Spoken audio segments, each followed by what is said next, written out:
ಎಲ್ಲರಿಗೂ ನಮಸ್ಕಾರ.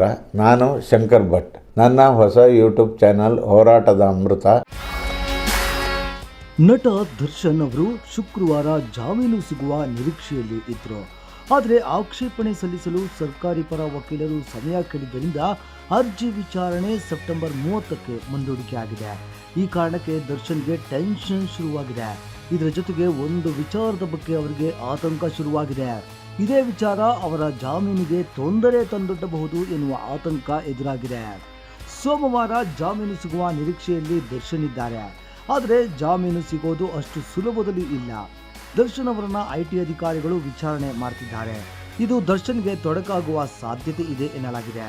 ರೇಣುಕಾ ಸ್ವಾಮಿ ಕೊಲೆ ಕೇಸ್ನಲ್ಲಿ ಹಣದ ವ್ಯವಹಾರ ಕೂಡ ನಡೆದಿದೆ.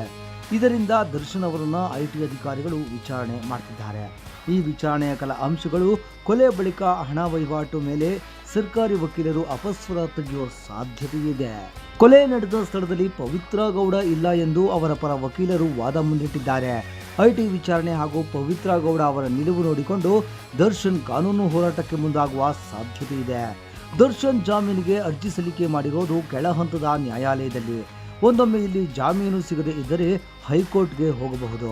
ಅಲ್ಲಿಯೂ ಅವರಿಗೆ ಬೇಲ್ ಸಿಗದೆ ಇದ್ದರೆ ಸುಪ್ರೀಂ ಕೋರ್ಟ್ಗೆ ಅರ್ಜಿ ಸಲ್ಲಿಕೆ ಮಾಡುವ ಅವಕಾಶ ಇದೆ. ದರ್ಶನ್ ಅವರು ಇನ್ನೂ ಹಲವು ದಿನ ಜೈಲಿನಲ್ಲೇ ಇರಬೇಕಾದ ಪರಿಸ್ಥಿತಿ ಬಂದೊದಗಬಹುದು. ಶೇರ್ ಮಾಡಿ, ಸಬ್ಸ್ಕ್ರೈಬರ್ ಆಗಿ, ಬೆಲ್ ಐಕನ್ ಅನ್ನು ಒತ್ತಲು ಮರೆಯದಿರಿ.